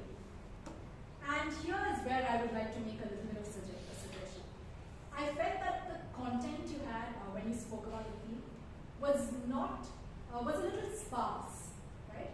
If you had a little more content, it would have been a little more interesting for the audience as well, especially when it contrasts with the amount of time you took for the clap competition versus speaking about it. So that would have been good to see Toastmaster Nisha. Later on, we moved on to talking about the Toastmaster movement and the meeting structure, all well explained. With a little bit of a glitch, I know you were a little frazzled somewhere, I think you were running out of time as well, and you had to be reminded to call the tag team. But that's okay, it happens to all of us, we all get frazzled on stage. You have that energy and that's the most important thing. One thing I like is the amount of work you did to introduce each speaker. So that really pepped up the speakers and I like how you did that. All in all, you did a good job, Toastmaster Nisha. I wish you luck the next time you're on stage as a TM. Let's give him a round of applause.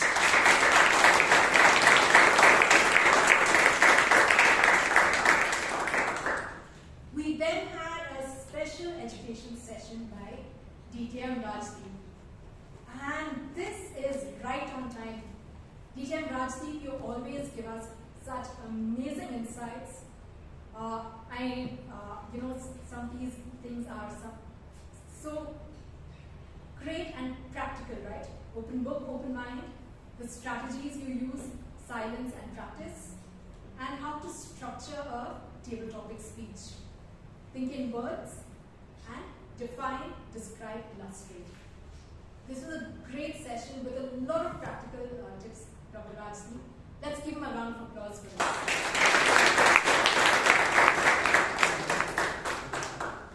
We had a short break after that, and then we had our Table Topics Master come on stage. So this session was really good because today we had Toastmaster Shivangi come up on stage and speak with a lot of clarity. You explained the rules with clarity. And I like how you put the audience at ease by reassuring us that it would be a supportive environment. It's very difficult to bring in those remarks after each speaker speaks, Shivangi. And I know that as a first-time Table Topics Master, you actually did very well with this. You had a well-balanced mix of topics, and you even called in guests. And I noticed how even the guests were very comfortable speaking on stage. This was a great and enjoyable session, Toastmaster Shivangi. Let's give her a round of applause.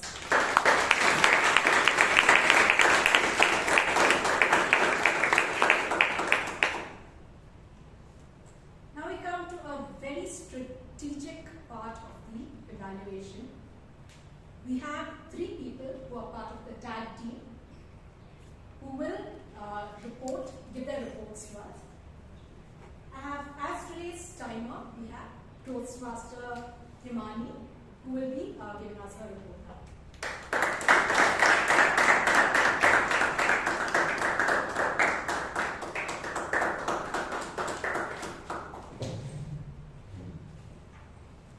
Good evening, fellow Toastmasters and guests. It's been a very good meeting, and I'd like to congratulate all the speakers, guests, everybody. Everybody has been within the time.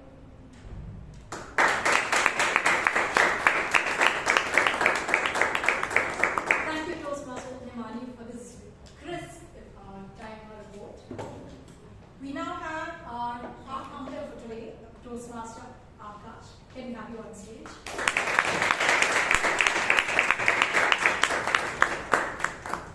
Good evening once again.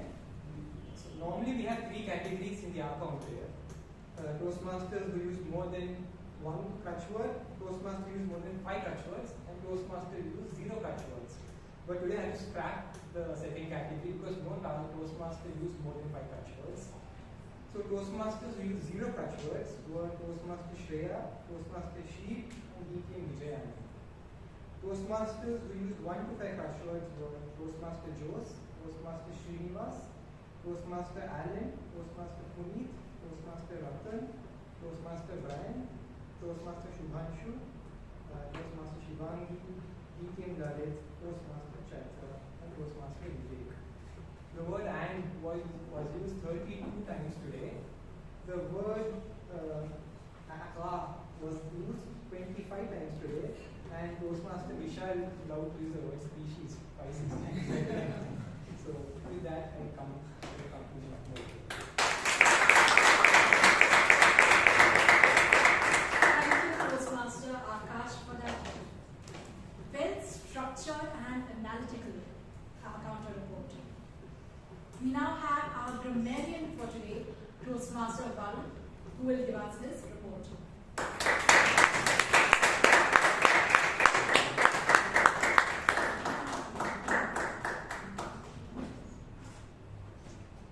Good evening once again. So, speakers, are you ready to do some grammar push-ups? So, this was a good meeting. I thoroughly enjoyed listening to every speaker. So, let us take a moment to reflect on the language employed during this meeting. I'll start with the good usages. Be on your feet. Be on your toes. Vouch for his commitment. Done his thing. Set out to help. Music in their stride began with Clemendo, Dejected, Propellers, Glow in Her Eyes, Best Camaraderie, Top Notch, Thinking on Your Feet, Jostling Around, Bounce You Need, Remember Distinctly, Prompted Me, Aim for the Stars, Make a Dent, Values You Live By and Values You Lead By. Now, not so good usage. Growing yourself, growing others couldn't be replaced with growing yourself and others around you. During my upbringing, while growing up, I'll share you couldn't be replaced with I'll share with you. I am from or couldn't be replaced with I am from. Involving them. Be like Dhoni, be like Dhoni. The word of the day was used by Toastmaster Akash, Toastmaster Vishal used it thrice, and Toastmaster Sheeb. Thank you,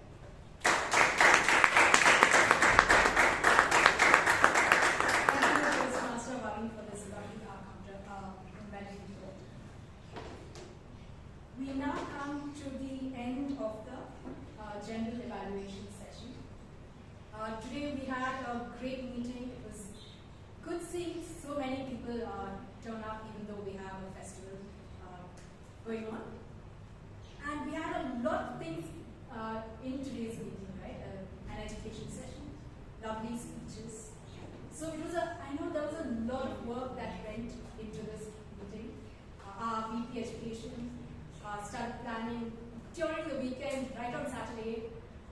and he's managed to do a great job. Let's give the team, the ExCom team, especially our Youth Education, a round of applause for us.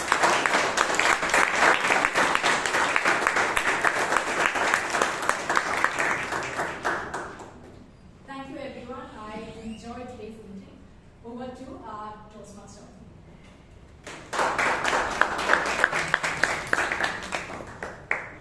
Thank you, Toastmaster Chaitra, for such a wonderful evaluation.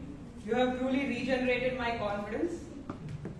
Dear members of BTMC, the link for voting the best role taker, speaker, evaluator, and table topic speaker are out. The password is revive.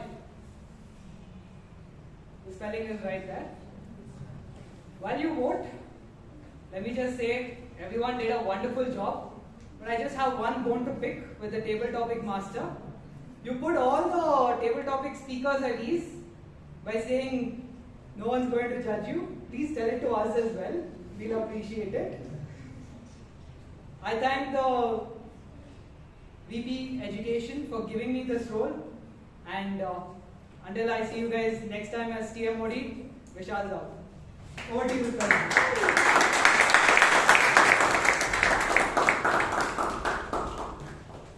Let's hear it once more for the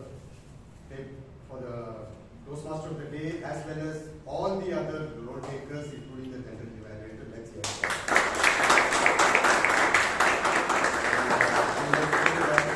Toastmaster Vishal took up this, replacing somebody at maybe a day back. So thank you very much, Vishal. I think it's wonderful that you were ready to take it up at the last moment, because there's a lot of preparation that goes into this role, and he stood up at the right time. And Toastmaster Vishal, I think, has got an announcement to make. So while the votes are being tallied, I will request you to please come over here and Well, this was quick. I'm back. Hello everyone. This announcement is about the newsletter of this term. Thank you, dear members, for your wonderful contributions. We had a lot of entries for and suggestions for the theme of the newsletter. Thank you for your support. Finally, we decided that the theme we are going with for this term will be Shatabdi, which means a century in Sanskrit. The reason why we have picked this is because this year Toastmasters turns 100 years. And this was contributed to by our very own past president, Toastmaster Vivek Vijayan. I'd like to call him on stage because we have a small token of appreciation.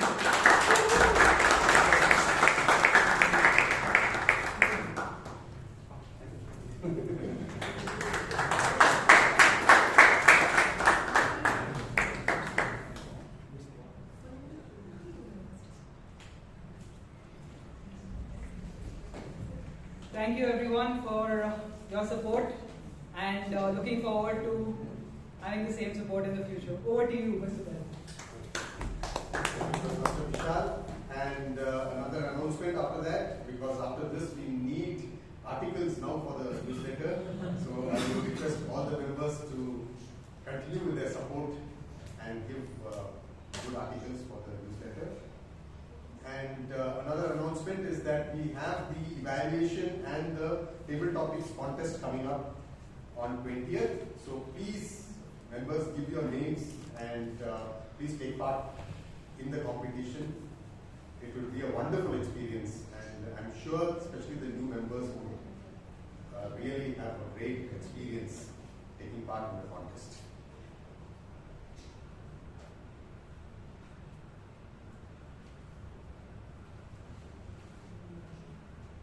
Well, the awards now, the Best Table Topic Speaker Award, yes. Vijay. Yeah. Goes without saying, Vijay Anand. I saw him leaving the hall, so we'll present it to him next week.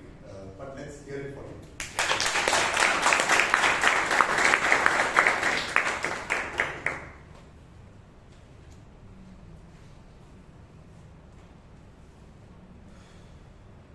The Best Auxiliary Role Taker Award goes to our Romanian Toastmaster Arun.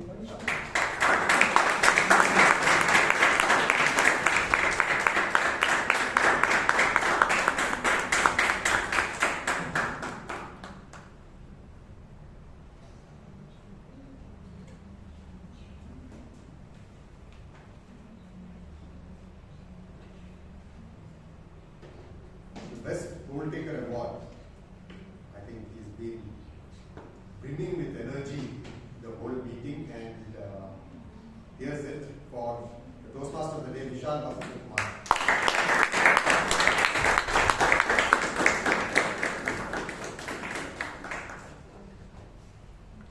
I'm sure that will further regenerate his confidence.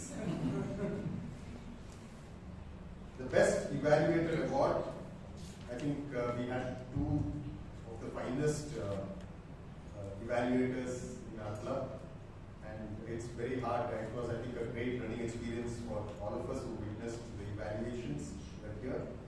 Of course, possibly one person would win, and the Best Evaluator Award goes to our district champion, DTM Lalit.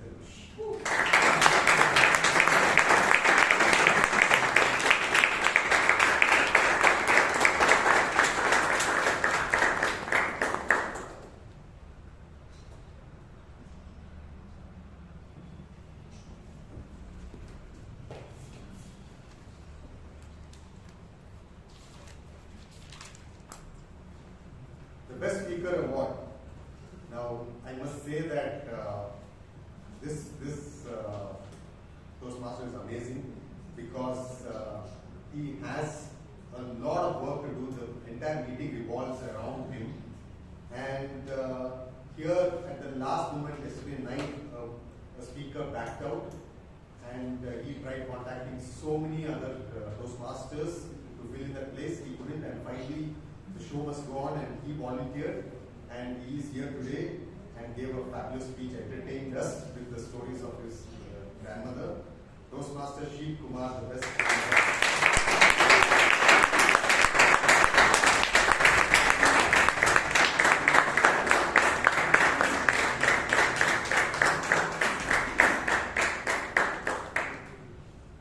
I request all the leaders to please come here to the stage with their certificates. We'll have a quick photo session.